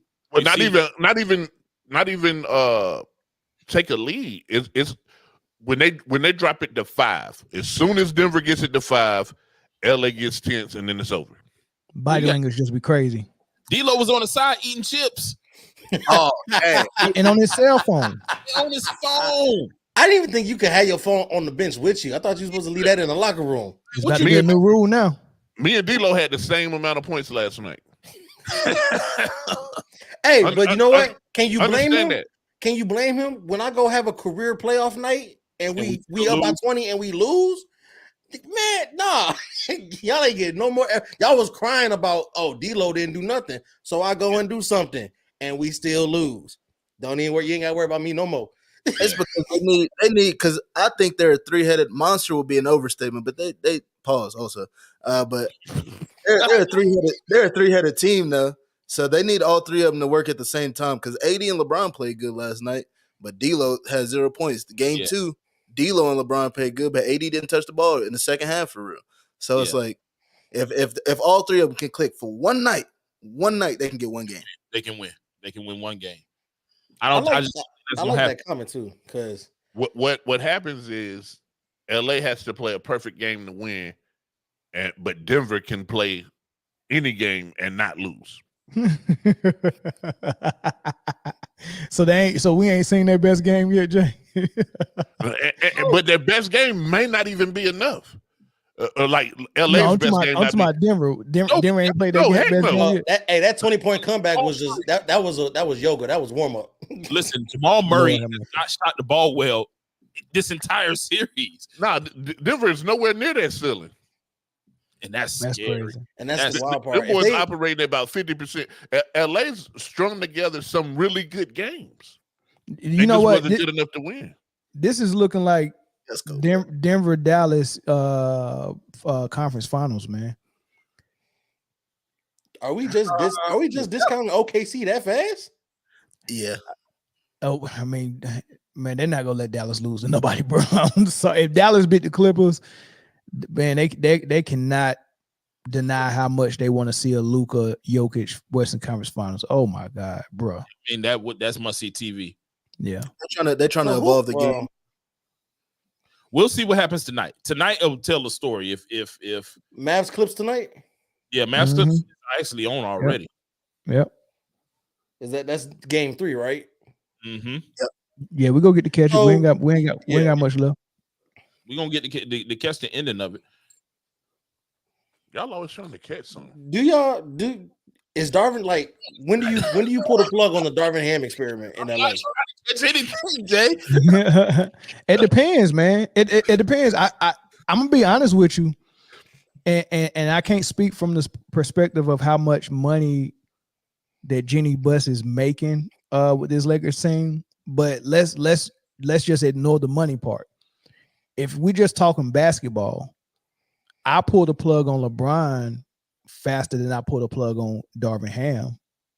Now, I might pull the plug on both of them, but the first thing for me fixing this basketball team is to do something different. I still want AD there, but I think LeBron needs to go because if he's going to ask for $60 million for 1 year for a 3-year contract, that's unreal at 41, bro. Nah, he you think, I mean, yeah, he probably is going to ask for that, but that's crazy to me. 60 mil. But not for nothing. To play 60 games is crazy. If you $10 million a game. 10 no million, playoffs. No playoffs. No, 10 million a game. $1 million a game. $1 million a game. Oh yeah, $1 million. Yeah, that math was off. That math was not off.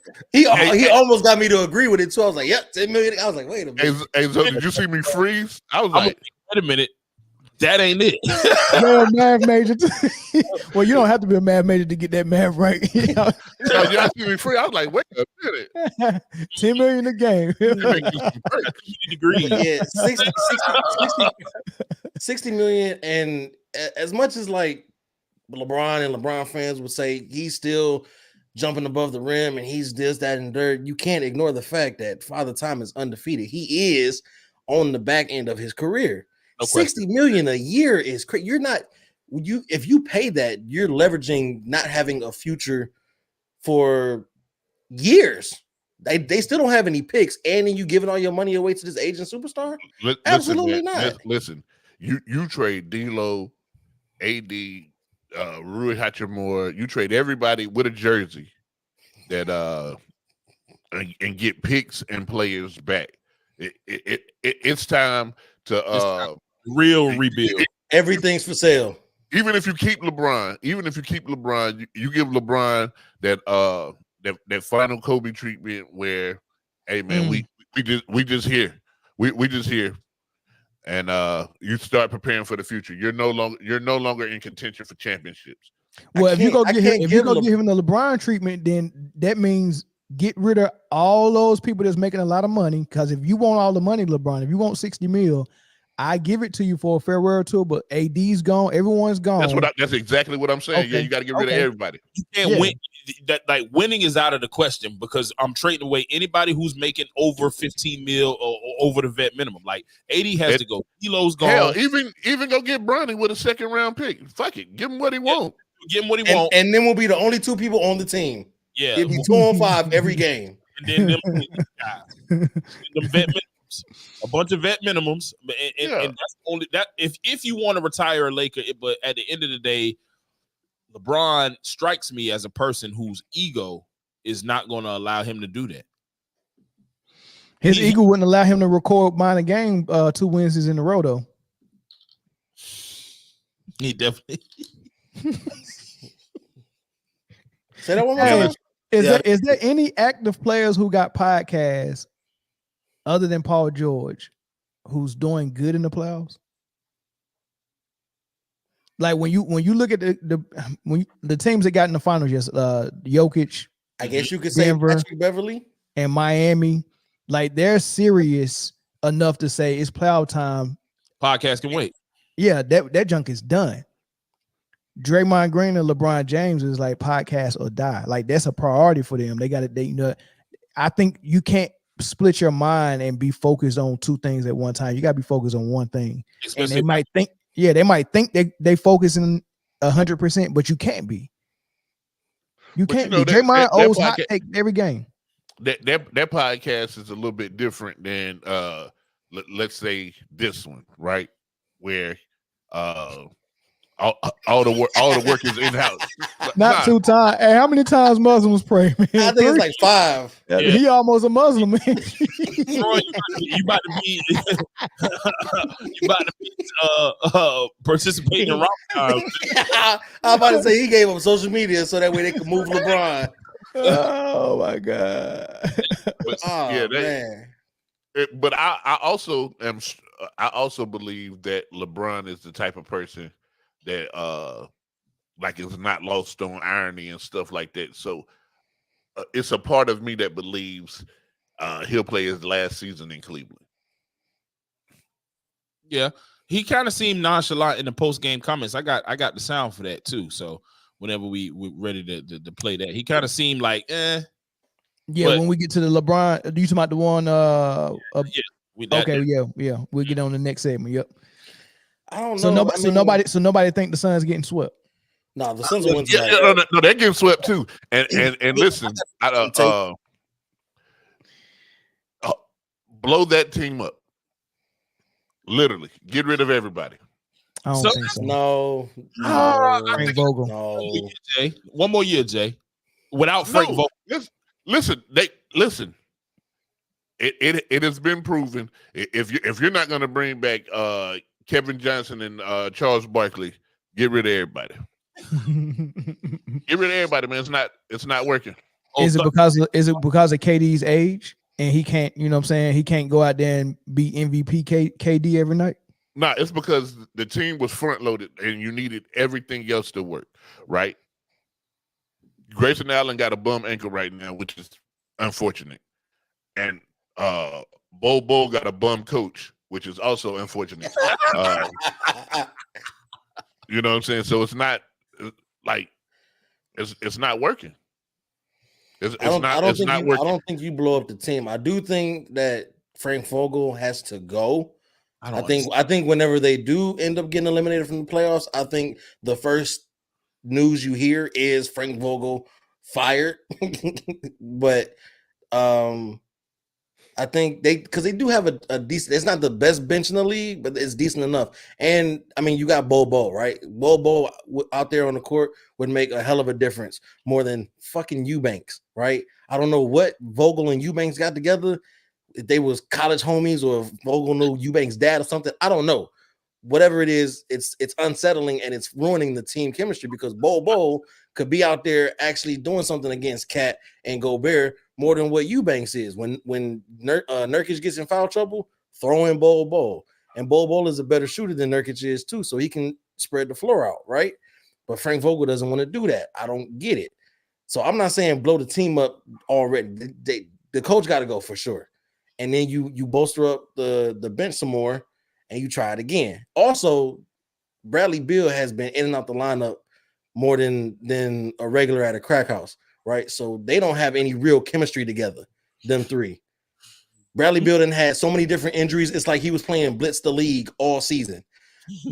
Dude had so many different injuries, facial fractures, nasal congestions, all types of different. I've never even heard of certain injuries he got. So give him a chance to actually have a good offseason, recover, be healthy, and let them play this big three out again with a new coach and a different bench. If it doesn't work, then blow up the team. You don't pay that kind of money that you're paying your big three to produce nothing. Dude, they kind of backed their way into the playoffs. Pause. You know what I'm saying? Like when they went to get Bradley Beal, everybody was like, "Oh, the West is theirs. The West is theirs," and the West wasn't. But at what point do you stop blaming the players and blame coaching? Literally coaching. Listen, I don't care if you get rid of KD and Devin Booker both was 27 point per game players this year. Listen, no one's saying keep the coach, but listen. When you say blow it up, what do you mean blow it up? What's your definition? Everybody. Get rid of everybody. See, now, I don't know. You still got Devin Booker in his prime. There's no way of getting rid of everybody. Keep him. Keep Booker and everybody else. If you want to keep Durant for another year, cool. But instead of going for a third superstar or whatever, go get you surrounding players and actually build a team instead of a collection of names. But see, this is the sad part about it. They did a good job of building the team. Frank Vogel is not using them. Yeah, he's not putting the right people in the right places. Because the team is decently constructed, if we're being honest. Yeah, like I said, it's not the best bench in the league, but it's far from the worst. This is a good team. This is a good team. The worst. Who got the worst bench? It's probably the Pistons, bro. I'm not gonna lie to you. That whole Pistons team is ass, bro. It could be the Hornets. You know what I mean? Now the answer is the San Antonio Spurs. Yeah, they're down there too. Yeah, that bench is or maybe Memphis, because I don't even know who's not in the starting five on Memphis. Let me ask you this, and this will tell you everything you need to know. If you had Eric Spoelstra, if you had Greg Popovich, if you had any of those two guys on the Phoenix Suns team right now, Or are they looking this bad? 60-win team, number 1 seed. Okay, so there's your answer. I don't think they would be 60-win number 1 seed, but I Spo, think they would look better. Spo is dragging the Heat through the playoffs, bro. Jason Richardson less Heat through the playoffs against the You telling me Eric Spoelstra can't make this a 60-win team, bro? Like, I think Spo could do it. I think Spo would. I think Spo would have them 1 or 2 in the West. Hey, Spo got the luxury of having one of them dogs, though. Jimmy Buckets. Butler is definitely a dog. I don't think there's a dog on what's that team called? The Suns. I don't think there's a dog on that team. Well, they get one. They had Jay Crowder 2 years ago. They didn't want to keep him. You know what I mean? Like, they need a dog. They definitely need a dog. They got a dog. Who their dog? 2 of them. Eubank. That's a nice little French poodle. Let me get this super check. And I appreciate it, Christian Woods. Joker is like, remember the time you picked me last in the All-Star game? Yeah. That's been floating around social media too, man. He been dropping them off. He been MVPs and rings ever since. Yeah. If Spo got this team with the Suns, is legit. This is the issue, man. Whoever these GMs are or whoever these owners are who extends these offers to these coaches, like right now, JJ Redick last year, had an interview with the Toronto Raptors, and now he got an interview with the Charlotte Hornets. I don't know why they think JJ Redick is about to come in here and do some phenomenal stuff, but they did the same thing with Steve Nash. They just look at coaches and be like, man, he look like he know basketball and he's articulate. He might be a good coach, and they're doing that. But I'm like, dude, that's not how you do it. That's not how you find coaching, man. Like you feel like they're gonna get that job too. He might get that job, but this is how you find coaches. In the basketball, the coaching tree matters, not as much as football, but not like football, but in basketball, who you learn from matters. If you look at the Greg Popovich coaching tree, you got Mike Malone, you got Mike Brown, you got all these dudes. Success. They know what they're doing, and they run real offense and they preach defense, and it usually translates to their team, right? So yeah, find a guy who has that type of experience. You don't just find a guy off the street that just retired. And you say, don't I think think JJ Redick came from great? He's been coached by everybody from no, you got to sit. You got to sit up on that. That's just like me saying. Van Gundy. No, you got to sit up on a coach in a coaching capacity, not as a player. No, I get it. I definitely get it. I don't. But what happened to coaching your way up? Like you was an assistant coach. You worked with the big. Those are the ones who deserve jobs, right? Yeah, Eric those are the ones that deserve jobs. Yeah. What was he, a ball boy or a film guy? Film room. He was a film guy. He was a film guy. Yeah, definitely. Now, there's one coaching tree you couldn't pay me to come from, and that's Glenn the Consultants. They losing this first round to these Pacers, boy. No, Ty Lue came from that coaching tree, didn't he? Came from what? Doc Rivers? Yeah, I think he did. He did. But here's the thing too. I think Giannis was healthy 3.5 weeks ago, but Glenn asked that man to sit out so that it could be the scapegoat to why they didn't go for it. So Glenn has bought himself another year with Giannis not playing. That's true. That is true. Yeah, that's true. All right, let's move to this next one, man. We got 2 number 5 seeds, right? And y'all been waiting for. Yeah, Dallas has an opportunity to go up 2-1 on the Clippers. In Orlando, they was down 2-0. Home field, ain't it? Yeah, they was down 2-0, but they got a game and they blew the Cavs out pretty bad, right? They beat them by 1 million. Yeah. 30-some points, 31 or something, I think. Yeah, and the tides might be turning, but I just want to pose the question: if there was the pull off an upset, it's a 4-5 seed, matchup, so it ain't really an upset. But if there was to pull it off, which one would be more impressive? Banchero leading the Orlando Magic past Cleveland. Yep, you can stop it right there. Or Luka leading the Mavs past the Clippers. Banchero. Like, listen, bro. These dudes, they ain't never sniffed a playoff game before this series started. A sophomore. They like, if they are able to, and then they going against veterans like Donovan Mitchell, Darius Garland. The Cavs haven't had much playoff success, but Donovan Mitchell know what it feel like. These dudes don't know what it's like, but you know what I'm saying? They play really, really, really good defense, and they got a bona fide number one dude in P5. If they were to do that, I'm listen, as good as the Clippers are, Luka, for what they hail him to be, is supposed to be expected.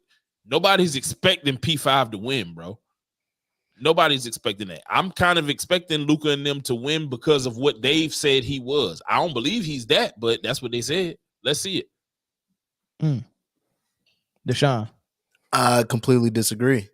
Because one, nobody cares about that Cleveland and Orlando Magic, unless one of y'all is playing. Nobody cares about that because they're not going nowhere past this. And both those teams they're probably honestly equal in comp, but with the exception of playoff experience. But only Donovan Mitchell got that, maybe Darius Garland, but I know Evan Mobley don't, and I can't remember the person on that team. Tristan Thompson, I think, still there. He got playoff experience for sure, but he's so deep on the bench it doesn't matter. But I think it's Luka because to beat a team with four, actually no, I think they snubbed Russell Westbrook, but 3 of the top 75 players all time. No, Russ in there too. Russ in there too. So that's 4. No, PG-13 not in there though.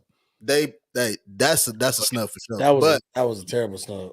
But to beat a team with PG, Kawhi Leonard, Russ, even though he's not what he was, but still Russ is on that team, and James Harden. That's a crazy team to go out here and beat with you and Kyrie. Now they do have help, but to beat a team with 4, what is that? One, what's his name? A 2-time defensive player of all time, and 2 MVPs. Yeah, that's a crazy feat. I don't care who you are. You could beat Michael Jordan, and they'd be like, "Dang, that's a great win to beat that team." I'm gonna disagree with you, Deshaun. For Luka to be in all these MVP conversations that he's in, to him getting all the glory and the acclaim that he's getting, to only be a 5 seed, but you getting all this attention, this is what you're supposed to do. So I'm not impressed by you doing your actual job, right? But nobody's expecting this sophomore to lead, not be a key role player, to lead this team into a playoff series victory. But we all expect Luka to at least make the Western Conference Finals. It shouldn't be a surprise. Oh, well, Luka made it out the first round. That's what you're supposed to do. When you're this supposed MVP candidate every year. I don't even know how he's the MVP finalist this year when you didn't have home court advantage in the first round of the playoffs. Makes 0 sense to me, right? But he's in the conversation every year. So this is what you're supposed to do. You're supposed to be that guy. So I'm not impressed if he beats the 4 seed because that's what you're supposed to do in the first round.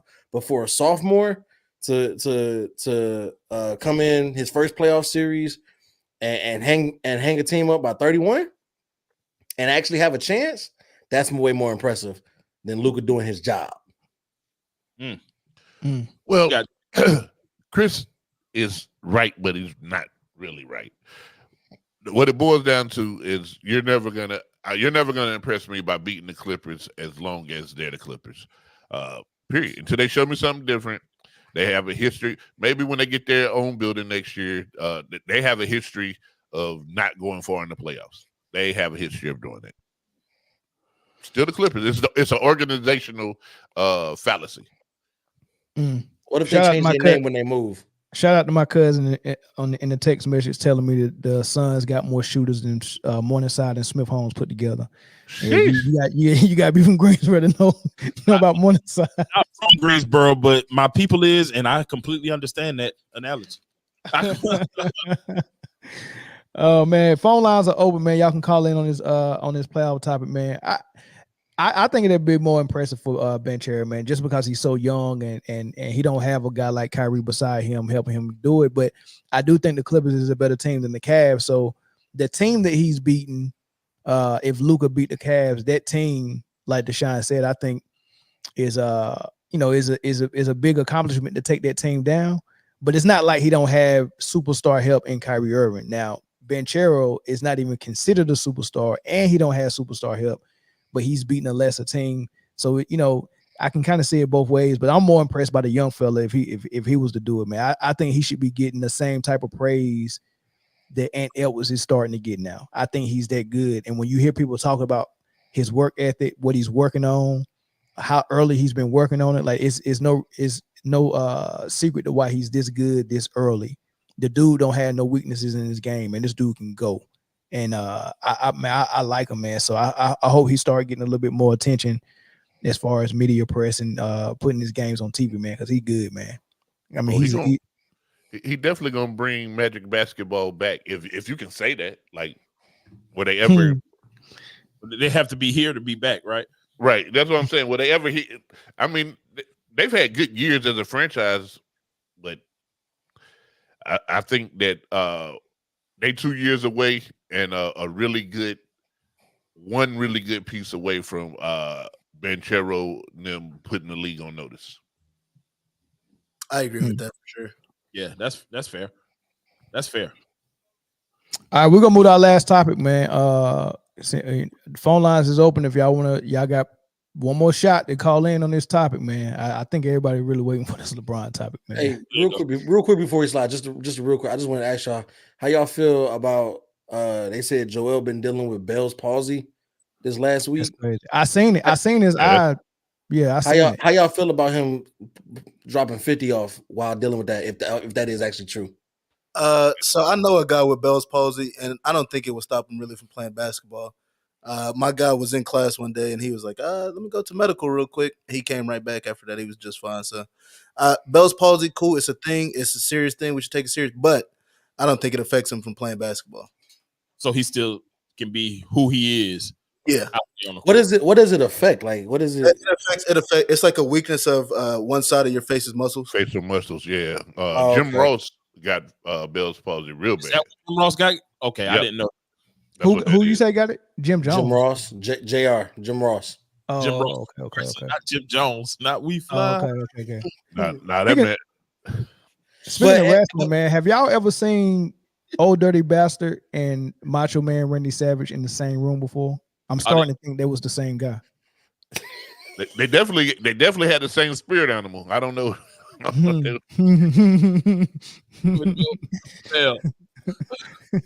Listen, bro. I don't know what you on today. Oprah first, now Macho Man and ODB. Okay, it's crazy. Close your eyes and listen to ODB on that. And then be like, Nah, I get it. Snap into a Slim Jim. Back like babies and pacify. Exactly. I can see. Dirt dog, no liar, brother. Let me tell you, that's Macho Man. Macho Man. Yeah, that's crazy. Yeah. We wild. That's lemonade funny. And poo, man. Lemonade and poo. Lemonade. Mel, I really need you to make that shirt. You got it. T-shirt, baby. Lemonade. It's gotta be the emoji and then a glass of lemonade. Got I it. ain't gonna lie. Have y'all peeped that Chris got a full thing of lemonade in his hand? That is what he's drinking out of. It's not like out of the cup. Yeah, it's not out of a cup. That's the whole bottle. Blackberry Crown and lemonade, baby. Hey, did you ever clip that? You got to send me that. Like, somebody got to clip that and send it to me so I can like have that as my tag. Hey, what happened to ringtones on your phone? What you mean? Life. Yeah. Now you can't do them no more. Yeah, just go to the iTunes. Well, Apple, you gotta make them yourself. Android store or whatever. So if my phone ring, I can turn the ringer into a song. Yeah, call my phone right now. What? No, I don't want to do that but you got yours like that. Yeah, I got a ringtone. I've never known no one to do it since high school. My ringtone is If I Get Caught by DVSN. Oh, I thought it was Kiss Me Through the Phone by Soulja Boy. What would it be? I don't know. Nah, so the lyrics to that song go, if I get caught cheating, that don't mean I don't love you. I was like, oh, I know the song. I was like, that's hard. Yeah.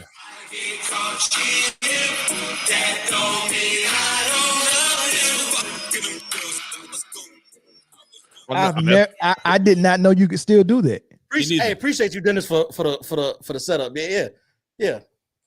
I didn't either. I did not know you could do that. This dude said Luka is LeBron with Villalago. Lord have mercy. Wow. Uncle Ruck is no relation. I got the opposite of what Michael Jackson had. Reverse Villalago. Luka is LeBron with a 2-inch vertical. Yeah, the vertical Luka can't jump over a New York phone book, bro. Yeah, he can't. No. He can't jump over a McLeansville phone book. Or New York rat. Yeah. The boy just can't jump, man. Hey, that New York rat. And by his body type, he can't jump over a jump rope either. Hey, Zoe, that McLeansville phone book is one page.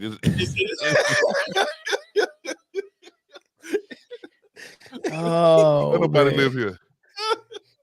McLeansville. That sounds like a place I don't want to go, but all right. All right, this well, hold on. Uh-oh. That was a mistake. What was? No, keep talking. I had to, no, go ahead. We good. Keep talking. I had to graphics line one. Graphics happen as well. Oh, don't worry. Don't worry. Jay was on. Hey, real quick, I got a question. How you gonna look at the Celtics if they manage to lose the series and the Heat don't even got Jimmy? That's somebody. That's the team you blow there's no up. way. There's no way they go. That's the team you blow. You talk about blowing up a team. You can't. If they lose. You listen. They right now they're about to sign. They just signed the bus driver to a 3-year, $74 million extension. Everybody get money out there, boy. Yeah, they gotta win it. They getting paid. Everybody get money, and so I think they have to win. If they don't, then I don't know what you do. I mean, see who's willing to take. You're gonna have to take on some bad contracts in order to get rid of those guys. Man, that's crazy. Deshaun, listen, man. Hold on, man. I got to get personal with you right quick, bro. And I'm gonna ask your dad next week too. Man, is y'all lights on a timer? Because every so often it get dark over. No, I can tell you what it is. The sun is setting. Yeah, the sun is setting. I ain't got the lights on. Y'all want me to turn them on? The sun is set. This is about the time your dad turned the lights on. I'm gonna just to let you know.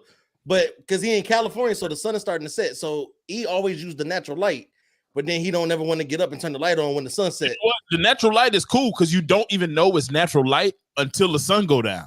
Man, it's been dark. It's been dark here for hours. Yeah. So it's still. If I turn this off, it's still gonna be light in here. Hey, Dino, you got 30 seconds. Go ahead. That's all natural light. You know what I'm calling for, man. Miami at 6. That's all I had to say. All right, bet, man. You better hope they can get. I just don't see it, man. I think Boston is gonna be a little bit too much for y'all in these next 2 games. Nah, the reason I say that because the blueprint is out. Force Jaylen Brown left the whole game, run JP off the 3-point line, and put Porzingis in foul trouble. You win the game. It's simple like that. Yeah, easier said than done, though. Porzingis ain't gonna get in foul trouble every single game, especially not. You know what I mean? I mean, he's aggressive. Well, not aggressive, but he does try and protect the rim a lot.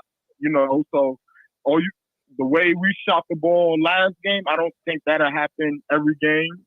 But if you look at the statistics, we've shot in over 50% from the 3 twice in the playoffs, both against Boston. I have no clue why y'all was so hot last game. That was unreal. It was cooking. They turned the magnets on. It happened last year too, man. It happened last year too. They turned the magnets on. That's what it was. Hey, look, man. Yeah. We just have certain teams' numbers. Boston is one of them. Philly is another one, and Milwaukee. It just happens like that. Yeah. Everybody got Milwaukee number. Yeah. But yeah, that's all I wanted to say, though. All right, bro. Thanks for the call. Appreciate you, Dino. Yes, Hey, it was a couple of more calls that came in. Hey, just so y'all know, if y'all watching live and I got somebody on the phone, just wait till they hang up to try to call back in. Because this is my bad. Yeah, but whoever just called in, you can call in now. If this is accurate, this is crazy. Embiid 452 free throw attempts this year, 39 games. Jokic 438 and 79 games. Yeah, it is what it is. Hey, caller from California, what's up? Hey, I just got a message that I want to send out to Jeanie. You know, Jeanie, I love you, but you know what? You need to treat LeBron like your little brother. You know, the one you fired. That's all I got to say. All right, man. Thanks. That was crazy. I can't wait to make the chapter for that one. Nah, he definitely sounded my like God. DC Slim brother. Yeah, yo, that was crazy. That was Shout crazy. out to Big Dog Talk Sports, man. What's up, brother? What's happening, bro? All right, man. One more phone call, man. It was another one from a 201 number, man. You can call back real quick. Ooh, we got There another you go. cornerback. Okay. Caller from Jersey. What's up? Yeah. I appreciate you fellas letting me get on the call, man. Great content, great show. I'm sorry, man. My name is Clayton, by the way. Yeah, I'm sorry. This dude, LeBron, he's definitely not a motivated leader. He's not, clearly. They sick of He this. is not. He's not a motivated person that gets his other players really like, wow, yeah, you know what, we need to do this. We need to do that to make ourselves better. And he's definitely not a GOAT. And I don't know if you guys remember, there's a video on YouTube with the Lakers coach. What's that black fella's name? And he asked Kobe Bryant, yo, Kobe, why you such an effing asshole? Pardon my language. And Kobe said, you want to know why? I don't trust these mother suckers. They don't work in their game. They don't work in their craft. I'm up here busting my butt, working on my craft. They come 10 minutes early to practice, and they leave when practice over. They don't put in that work. I don't trust none of these mother suckers. And he don't give them the ball. Now, remember that. Now, remember the Michael Jordan The Last Dance, when he was sitting in the chair, he was emotional. Yeah. And he said, you know, by any means necessary, I play to win. Yeah. We work on our game. I'm up early. And he remember what he said. He said, if you don't want to play that way, and you could see he was emotional, don't play that way. Yeah, I remember that.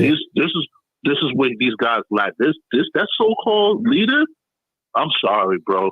He's straight trash, bro. I'm sorry. You don't make a lot of friends when you're leading. While you're leading, you just don't, man. It ain't a happy-go-lucky position to be in, and I get it, man. And watching that, man, that pissed me off, man. The GOAT crying like that, man. That pissed me off, man. I was annoyed, and on top of that, if this was Kobe Bryant, bless his soul, and he just saw my man on his phone, he just slapped the mess out of him. We go, what the hell are you doing? Yeah. What are you doing? Coaches calling players. What are you doing? Yeah. If that was Jordan would have probably punched him. These are facts. Yeah, I agree with you, man. Thanks for the call, Jersey. No problem. Thank you, brothers. Thank you, man. Keep doing your thing. No doubt. Thanks. For sure. Much love. All right, y'all ready to move? Let's do it. Yeah. All right, man. What they've been waiting for. Last topic, LeBron James, man. So, and this segment is brought to you by Manscaped. And if you use our promo code Man Down, you get 20% off on your on whatever purchase you purchase. Hey, look, you got to get rid of that bush, man. I'm not even go through the whole promo, the 4.0, the 5.0, whatever you buy, man. If you get that lawnmower 5.0, man, it's going to be a game changer. And nobody wants to go out there running around with that bush. It's about to be summertime. Nobody want to go to the pool with their bush sticking out, all that stuff, man. Manscaped, man, get that stuff taken care of, man. I do it once a week, man. I do my thing, man. So I suggest you do the same thing. Keep it friendly down there. You can't make a lot of friends like of the opposite sex if you got that bush down there, man. So, and then the thing be hiding behind the bush. So, you want to go ahead and shave that down, man. Let that thing actually come out, man. You don't want that thing, hiding out, peeking out of the bush, man. You want that turtleneck to come out of the shell, man. So make sure you go in there and use the promo code Man Down at manscaped.com, 20% off, man. Let's get into this LeBron James segment, man. This is the post-game soundbite. We'll go ahead, my bad. What? I said I gotta tame that jungle. Hey, what's the tagline? Pew Fiesta? Yeah, Fiesta. Yo, they tripping, bro. Shay said easily accessible. Exactly, man. Man. All right, go ahead. I shouldn't have to guess where it ends and where it begins. You know what I mean? Yeah. Your balls to thank you, bro. Cut the check. Cut that check. Cut the check. Oh man, that Caitlin Clark. Oh, okay. So wait. The way you just no. I didn't. That was not the same. trying to go for. That wasn't the segue. What Mel really meant to say is we got a soundbite of LeBron in his post-game press conference after going down 3-0. Y'all ready to hear it? Run it. Let's do it. LeBron, you said in New Orleans that you guys are going to have to play near perfect basketball against this team to win. In that kind of quest for on-court perfection, have you seen guys press? Have you seen, and could that be part of the reason why a good shooting team has 2 games where they're sub 20%? Does sort of the stress and the pressure they put on you and demand, the greatness they demand, do you think that's impacted your guys' ability to meet that? I don't know. I mean, it's the postseason. We're professionals. You're supposed to have anxiety and pressure or feel the pressure. That's what it's about. Like this is what the postseason is about. So I don't know how to answer that question. I don't know. I don't know if it's you have to ask the individuals, that question and see how they feel. It's hard for me to be like, this is what I think that guy feels. That's not I can't do that. I'm not a mind reader. I don't know. But this is the postseason. Me and this guy have been playing together for 6 years. We've been to the mountaintop. We've been close to the mountaintop. We've played a lot of games. We know what it takes to win. We know what it takes to win a championship and how, damn near perfect you got to be. That's not like something that's so crazy to obtain. I've been a part of it 4 times where you have to have almost perfect basketball to win, and I've done it with him. So I'm not a guy that you should ask that because I don't feel a way about anybody that don't want to strive to be as close to perfect as possible. And it's just basketball. At the end of the day, it's just basketball. Y'all like that answer? Man, I don't even know what the hell he said. Yeah, I don't get it. It was a lot of word salad. Like this man, he gets on my nerves with this. He aggravates me with this. Nah, that was a great answer. It really was a great answer to a bad question. He didn't. He should have just. What did he answer though? He should have just answered the question instead of going on to the just basketball day, because that's the thing that they're going to take. I don't think that his response. I don't even think LeBron intended to be LeBron-like in this instance. Sometimes I think he means to do it. Sometimes I think he does it on purpose. I mean, but I think that the long-winded question when he get to rambling like that and you just yapping, bro. Like, what are you talking about? Like, you get the sound, you get the sound bite. It's just basketball. You get what I'm saying? You get that sound bite. But I think the question was, is it mentally taxing to play this team that you've lost to over and over and over and over and over again? Does it become mentally taxing, and do you have the anxieties, and that's why y'all are shooting bad now when y'all were shooting good during the regular season? Like, what are you talking about? Like, LeBron, just answered that question. That's the comment right there, boy. He should have said, "I'm about to tell you some bullshit." So he said a lot, man. He gave an answer, and then he was like, "Man, at the end of the day, it's just basketball." Because ultimately, the day got to end. Ultimately, it is just basketball, and at the end of the day, it's night. Like, yeah, that's definitely true. That's real. You're supposed to. That's facts right there, Jay. So but he could have had a more concise answer by just saying 2 words. Next question. You know what I'm saying? That I would have rather. So what he did, because he didn't really answer the question, but instead of saying, "Hey, I'm not going to answer your question," he just talked for a minute and a half about nothing. It was like the Blinky Blink verse on that little Rugrat song. I knew exactly what you was talking about when you said the Blinky Blink verse. Yeah, it might be his only verse. He sounded emotional as well. Like maybe it's just me hearing how I heard it, but he sounded very emotional. when he was going through that, whatever kind of answer that was. I think he's just checked out. It ain't nothing else to be ecstatic about, man. This junk over, man. This series is over. They don't know what hit them. They probably still looking back at game 2 like, man, we had that game, man. So have you ever like had the perfect game plan and it just wasn't enough? Well, I don't know if they had the perfect game plan.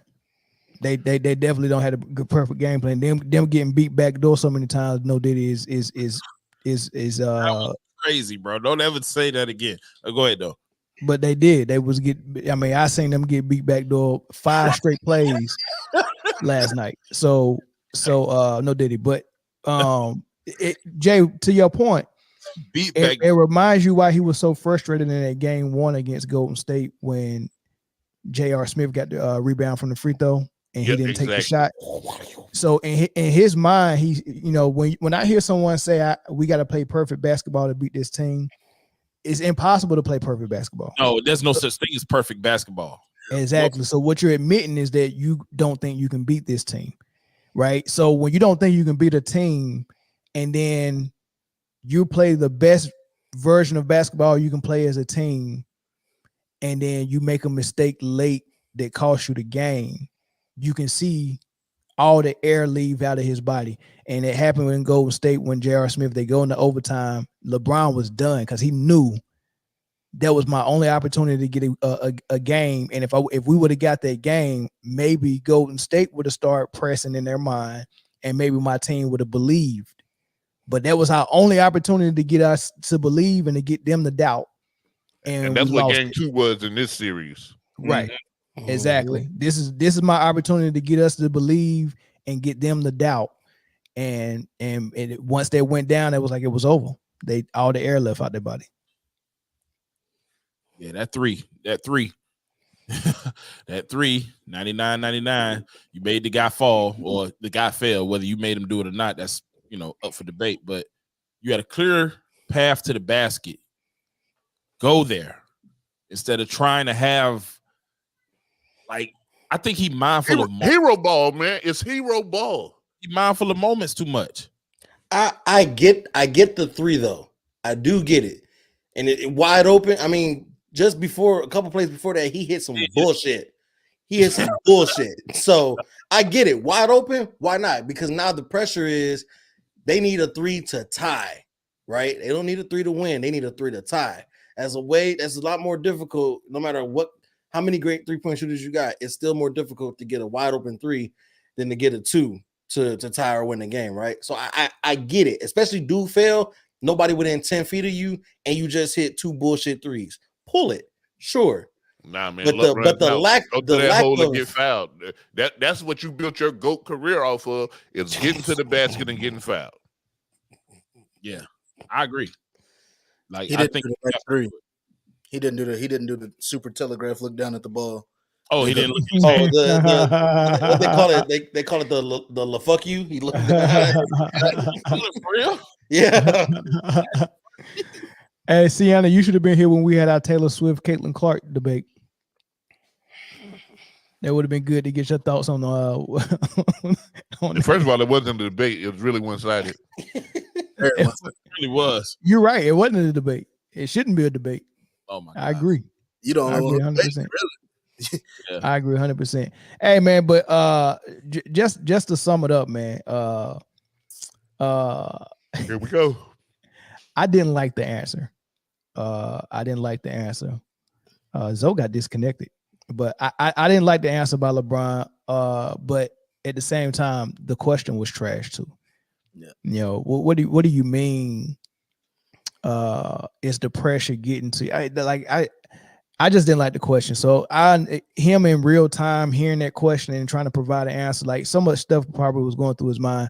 He didn't give his best answer, and trying to sum it up to it's just basketball. That's the part that I think is a cop-out, because it's never been just basketball to LeBron when everything's going his way. It's not been just basketball. Basketball has been life for a lot of these dudes. LeBron, and JJ Redick claim themselves to be sickos and people who live by the game, die by the game, love the game, all this stuff, man. So for guys like that, it's not just basketball, it's life. Basketball is life. So, but when you can take an easy way out of a question like that and try to deflect and say it's just basketball, it ain't that big of a deal, I think that was kind of cheap. Just my opinion. I think it was cheap. Ooh, excuse me, man. I tried to hide that one. Sorry. Yeah.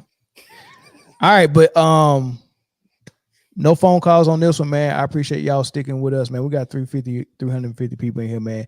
Everybody hit the like button right now. It'd be real dope if we can get at least 300 likes, just like real quick. Everybody just hit the like button. That'll be real dope, and that'll help this video get a broader reach. We appreciate our comments. We appreciate the super chats, the phone calls, all that stuff. Whoever hit the share button, we appreciate that as well. If you're watching and you never subscribe, go ahead and hit the subscribe button too. That'd be dope. Don't forget to use the promo code Man Down. Get 20% off at Manscaped, and the promo code Man Down Sports if you want to play Underdog Fantasy. And they're gonna match your deposit up to $100 as well. So, anything for y'all fellas, real quick? Y'all want to say something? Absolutely. Go ahead, Chris. What? Nah, I thought you wanted to say something before I did. No, go ahead. Hey, listen, if you're looking for some non-sports related content, man, come check us out on our sister channel, man, Therapeutic Rap. On YouTube, Therapeutic Rap 189, man. We got some real dope content dropping soon. Come check us out, like and subscribe over there too. Hoo-yah. All right, fellas, man. Hey, thanks for coming through, Deshaun, man. I hope you enjoyed it, man. Yeah, it was real dope. All right, man. Catch y'all on the next episode. Peace. Yes, sir.